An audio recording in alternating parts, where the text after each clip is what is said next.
क्या कर रहे हैं आप लोग? First year. GNM first year. Yes sir. पहला पैर आपने रखा है? Yes, sir. पैरामेडिकल सर्विसेज में आप लोग? Yes sir. आप कहाँ से आए? चलो बहुत बढ़िया है। तो आज हम लोग वाइटल ऑर्गन्स पे बात करेंगे। किस पे? Vital organ. आप बताइए कितने वाइटल ऑर्गन्स होते हैं हमारे शरीर में? 5। बताइए। 10 बताइए कौन कौन से? Temperature, pulse, temperature, pulse, respiration, respiration, और blood pressure, blood pressure, pain. Pen.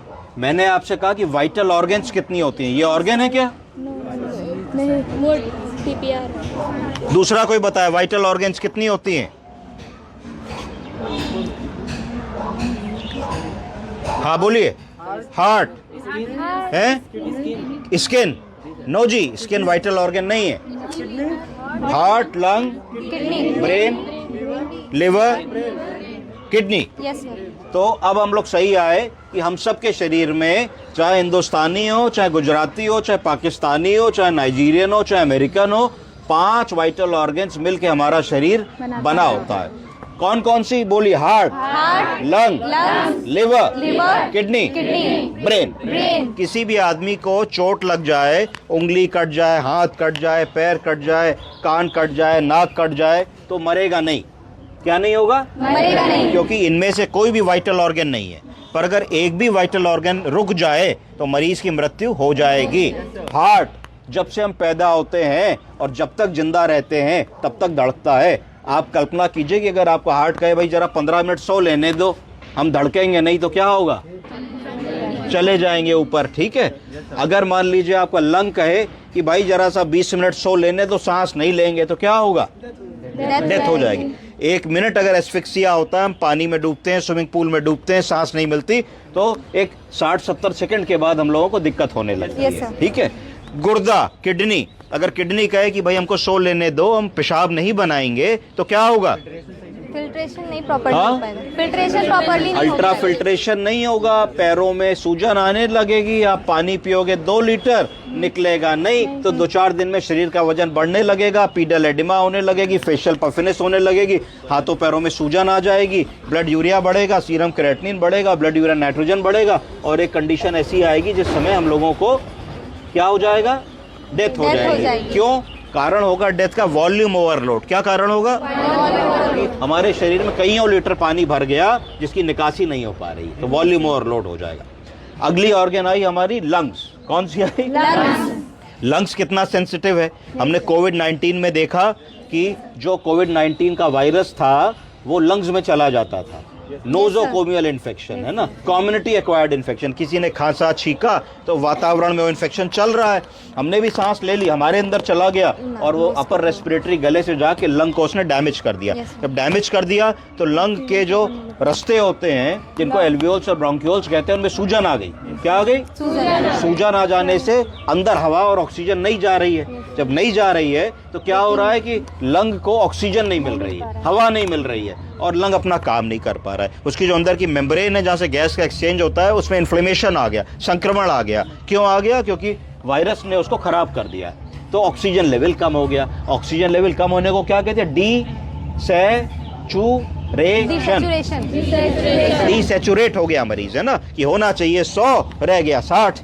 जब 60 SpO2 रह गया और कई घंटे 60-70 चलेगा SpO2, तो क्या होगा कि जितनी भी वाइटल ऑर्गन्स हैं सब में हाइपोक्सिया होने लगेगा। ब्रेन को ऑक्सीजन कम मिलेगी, लिवर को, किडनी को, लंग को, हार्ट को, बॉडी को, सबको कम मिलेगी। जब कम मिलेगी तो बॉडी के टिश्यू हाइपोक्सिक इंजरी में चले जाएंगे। किस में चले जाएंगे? Hypoxic injury. कि कम ऑक्सीजन के कारण वो मरने लगेंगे, और एक स्थिति ऐसी आ जाएगी कि खड़े खड़े आदमी बात कर रहा है और धड़ाम से गिर के उसकी मृत्यु हो जाएगी। क्यों? क्योंकि हाइपोक्सिया ऑफ द टिश्यू होने लगे। हार्ट की मसल, मायोकार्डियम को ब्लड नहीं मिलेगा, उतनी ऑक्सीजन नहीं मिलेगी। इस तरीके से चीजें हमने कोविड-19 में देखी।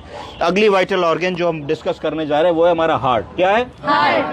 हार्ट इंपॉर्टेंट है। क्यों इंपॉर्टेंट है? क्योंकि उसका काम है, वो पंप के समान है। वो पूरे शरीर में रक्त को एक समान सर तक और पैर की छोटी उंगली तक कैसे पहुंचाए, ये हार्ट का काम है। हार्ट में एज अ पैरामेडिकल स्टूडेंट जैसे ही हमारा मरीज आता है तो हम लोगों को उसका ब्लड प्रेशर क्यों नापने को कहा जाता है? इसलिए कहा जाता है क्योंकि ये मोस्ट इंपॉर्टेंट वाइटल ऑर्गन है। और हमारे देश में जो मेटाबॉलिक बीमारियां होती हैं, जिसमें सबसे इंपॉर्टेंट मेटाबॉलिक 5 बीमारियां, किस चीज के मरीज आपको रोज ओपीडी में मिलते हैं बताइए? हार्ट के, ब्लड प्रेशर के, ब्लड प्रेशर, डायबिटीज के, और बताइए? टीबी, थायराइड के, और बताइए? टीबी, टीबी के मरीज मिलते थे, अब मिलने कम हो गए हैं, है ना? शहरों में टीबी के मरीज मिलने कम हो गए हैं। तो हमने ब्लड प्रेशर की बात कर ली, दूसरा हार्ट की बीमारी की बात कर ली। एंजाइना होता है, चलते हैं तो सांस फूलती है, पैरों में सूजन आ जाती है, तो ब्लड प्रेशर हो गया, हार्ट की बीमारी हो गई। दूसरा डायबिटीज की बीमारी हो गई। जब डायबिटीज की बीमारी आई तो किडनी की बीमारी आई कि अगर शुगर कंट्रोल नहीं है तो गुर्दा कमजोर होने लगता है। गुर्दा कमजोर होने के क्या लक्षण होते हैं कि आदमी को उसके चेहरे पे सूजन आएगी, पैरों में सूजन आएगी और पेशाब से प्रोटीन आने लगेगा। क्या होगा? प्रोटीन आने लगेगा। उसको प्रोटीनूरिया कहते हैं। ठीक है, तो ये हमारी हार्ट की बात हो गई, ये हमारी किडनी की बात हो गई। अब लिवर की बात करते हैं। अगर लिवर हमारा कमजोर हो जाता है तो हमारी पाचन क्रिया बिगड़ने लगती है, डाइजेशन ठीक नहीं होता है, जॉन्डिस होने लगती है। मरीज क्या शिकायत करता है कि डॉक्टर साहब बिल्कुल भूख नहीं लगती, सुबह से शाम तक खाना देखने का मन नहीं करता। तो ये लिवर की बीमारी है। तो लिवर की बीमारी का आंकलन करना पड़ेगा, लिवर फंक्शन टेस्ट करा के, फाइब्रो स्कैन करा के कि लिवर में क्या प्रॉब्लम है। फैटी लिवर तो नहीं है, सिरोसिस ऑफ द लिवर तो नहीं है, कहीं उस आदमी को हेपेटाइटिस बी या सी तो नहीं होगा जिसके कारण लिवर में कमी आ रही है। क्या रिवर्सिबल फैक्टर है, क्या नॉन रिवर्सिबल फैक्टर है, उसकी लाइफस्टाइल कैसी थी कि क्रोनिक एल्कोहलिक तो नहीं था कि उसने 30 साल 20 साल शराब पी के तो अपना लिवर नहीं खराब कर लिया।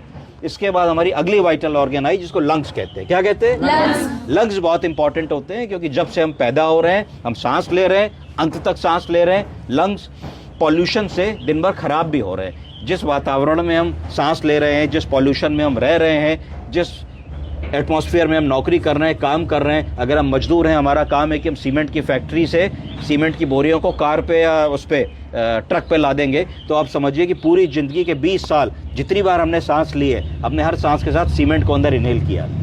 अगर हमने लगातार चिलम पी है, तंबाकू खाया है और सिगरेट पी है, तो हमने हर बार दिन में कई बार हमने निकोटिन और ऐसे मादक पदार्थों को लंग में सेवन किया है। अगर हम ऐसी फैक्ट्री में, कंपनी में काम कर रहे हैं जहाँ खूब सारा कार्बन मोनोऑक्साइड का धुआं है और गैसेस का धुआं है, तो हमने पूरी ज़िंदगी हम अपने लंग्स के अंदर वो टॉक्सिसिटी भरी है। इस तरीके से ये ऑक्यूपेशनल हैजार्ड हो गया। अगर हम एस्बेस्टर फैक्ट्री में काम कर रहे हैं जहाँ एस्बेस्टर की टिनें बनती हैं, उन लोगों को लंग की बीमारी हो जाती है। तो ये सब हमको पूछना है अपने मरीज से, तब हमको समझ में आएगा कि उनकी लंग की क्या सिचुएशन है। जनरली 2 चीज़ें बस इसमें मैं बताना चाहूँगा। एक होता है हमारे लंग में सांस फूल रही है, निबुलाइज करा दो, हमेशा होता है ना।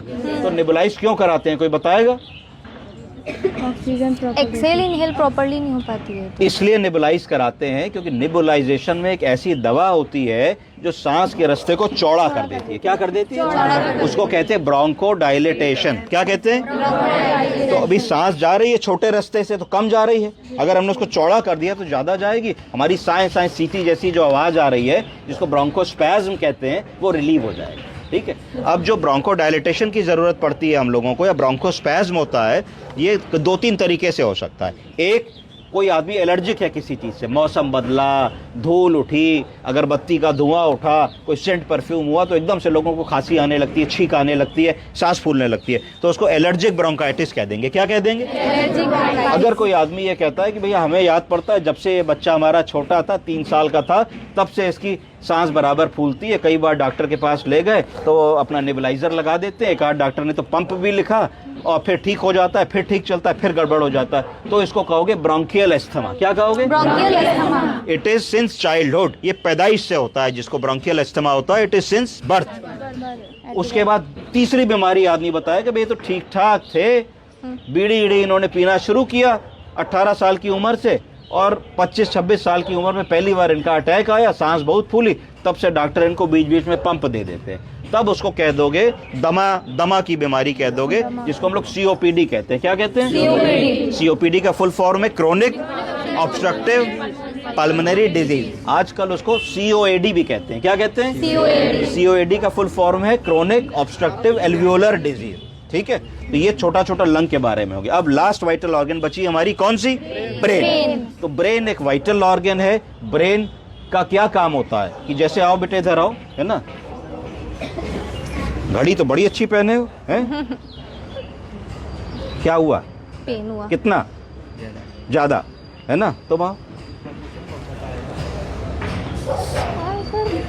ठीक है, इनमें पता लगा तो मजबूत ज्यादा हो, तो मेरा रिस्पॉन्स नहीं आ रहा था। तो मैंने क्या किया, मैंने इनको पेरिफेरल पेन दिया। तो पेरिफेरल पेन जैसे ही नाखून में दिया तो मुंह से आवाज निकली, आ सर।